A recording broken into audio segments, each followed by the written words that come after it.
Okay, hello everybody and welcome. Today we're going to be talking about the best movies of 2021.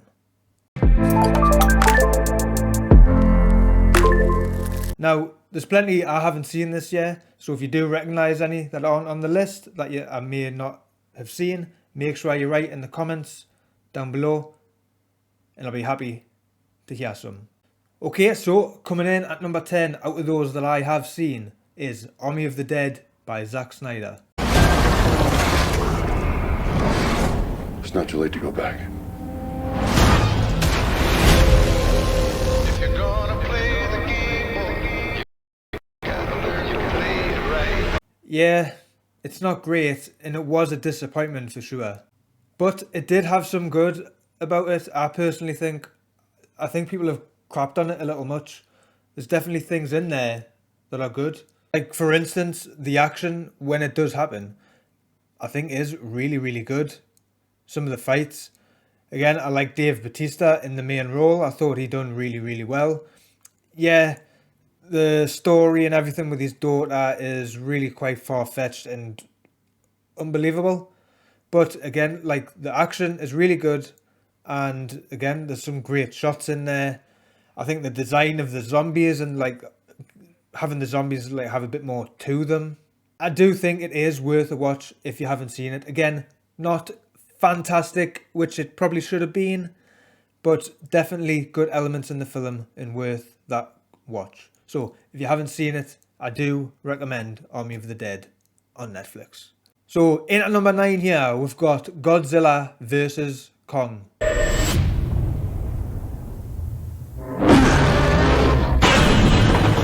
It's Godzilla.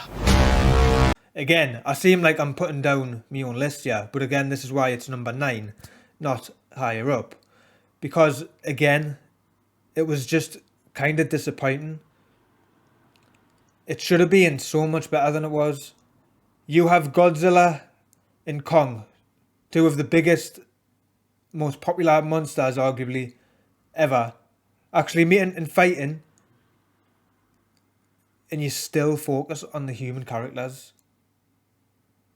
Now, although that's being said, I did enjoy when they did actually meet and go against each other a few times that it happens in the film.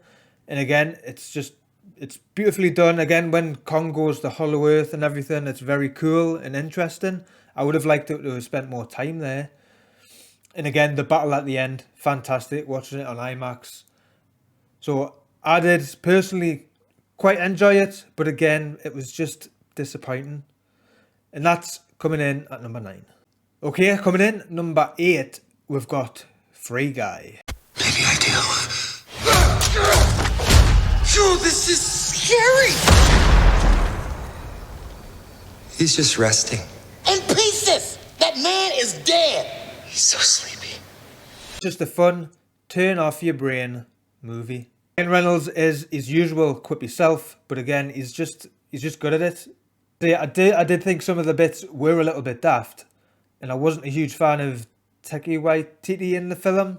I do like him in other things, but in this, that whole game development thing, part story was just a bit naff, in my opinion. But all in all, a good, as I say, turn it off your brain movie to watch with some nice little references and everything in there for video games. So number 7, we've got James Bond, No Time to Die. Why would I betray you? We all have our secrets. We just didn't get to yours yet.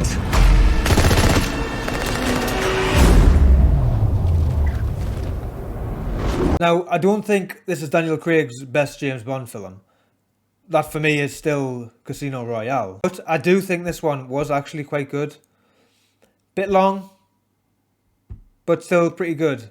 And I did enjoy it with some cool and fun new characters. And except for clearly a few forced messages, I did enjoy it. So number 6, we've got The Suicide Squad 2021. Not a werewolf, okay? He's a weasel. He's harmless. I mean, he's not harmless. He's killed 27 children, but, you know, we got him to... I think he's agreed to do this. Whatever the case, just everyone get into position to drop. This one was a fun time and much better than the other one. Very brutal, great characters. My personal favourites being King Shark and Peacemaker. And I'll quickly say on Peacemaker, I surprised this John Cena because he's in some not so great stuff. But I did quite enjoy him in this and he did do quite well. The only thing I will say about this, as I do say in my review, which I will link in the description, is it was a really good, fun first watch. But on a rewatch, it just fell a bit flat and it wasn't as enjoyable and it did feel really quite slow at times. No doubt a good flick and a great one to watch if you do like action. Okay, number 5, an interesting one. Nobody. You. Me? I'm nobody. I quite literally just watched this last night and it's in at number 5. I am a huge fan of John Wick, so this is obviously right up my alley. I absolutely loved the action, totally brutal, and Bob Odenkirk, I believe, does really well and plays a good part of an unsuspecting killer. I will say as well, Christopher Lloyd is great as this demented old man who seriously enjoys shooting people. As well, I do hope it's in the John Wick universe because I believe it's from the same people and just everything about it is very John Wick. Even just the music sounds very, very similar. So I would love it to be in the John Wick universe. And maybe it hints at number 2. I would love for them to have some kind of interaction. Okay, so coming in at number 4, we've got a little bit of lightheartedness. Enchanted. To life with magic. Hola, casita.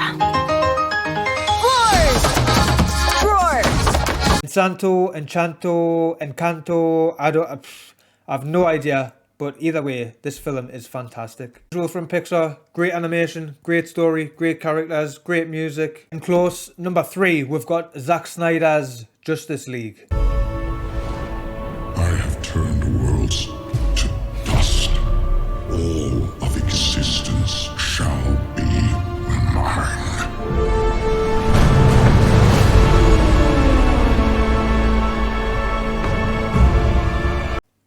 Insane superhero film that is just like leaps and bounds ahead of the other one.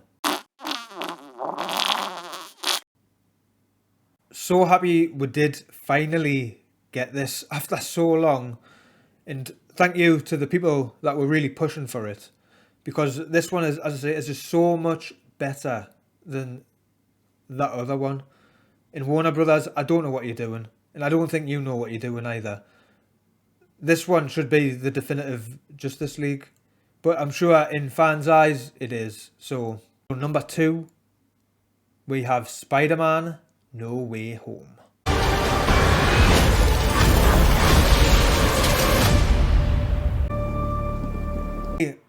I am not a big Marvel head, but I was just so blown away by the visuals.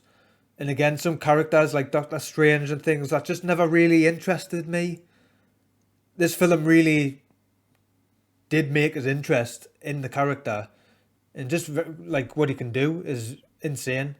And again, Spider-Man and of course the surprises, I'll say, in the film are just great and really well done as well.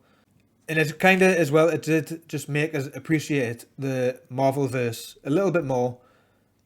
And as I say, I'm looking forward actually a bit more to movies coming out that are in this. Okay, so here we are. Numero 1. For me, the best film of 2021. When I was sorting this out, there was no question. And that is June. Dad, what if I'm not the future of House Atreides? A great man doesn't seek to lead.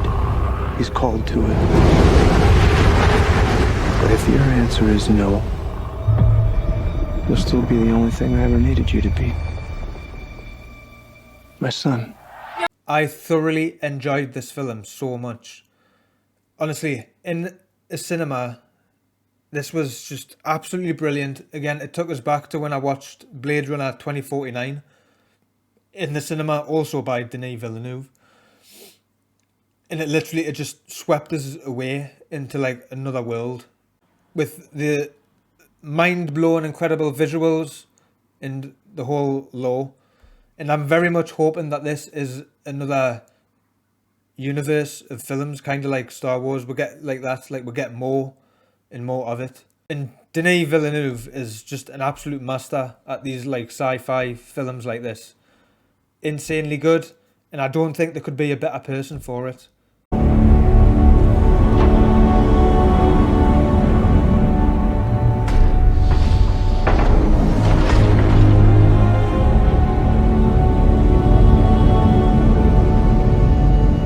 Thank you for watching. That is my personal top 10 list. As I say, there is plenty I haven't seen. One of which is Nightmare Alley. I can't find anywhere to watch it. I really want to see it. If you've seen it, write in the comments. Let us know if it's any good. And I'll make sure I do get around to watching that. And again, any others, be sure to write them down there. And please do put your top 10 list down below. I'd be very happy to see. So, thank you for watching, and as I say, I hope you had a fantastic Christmas, and let's get to the new year.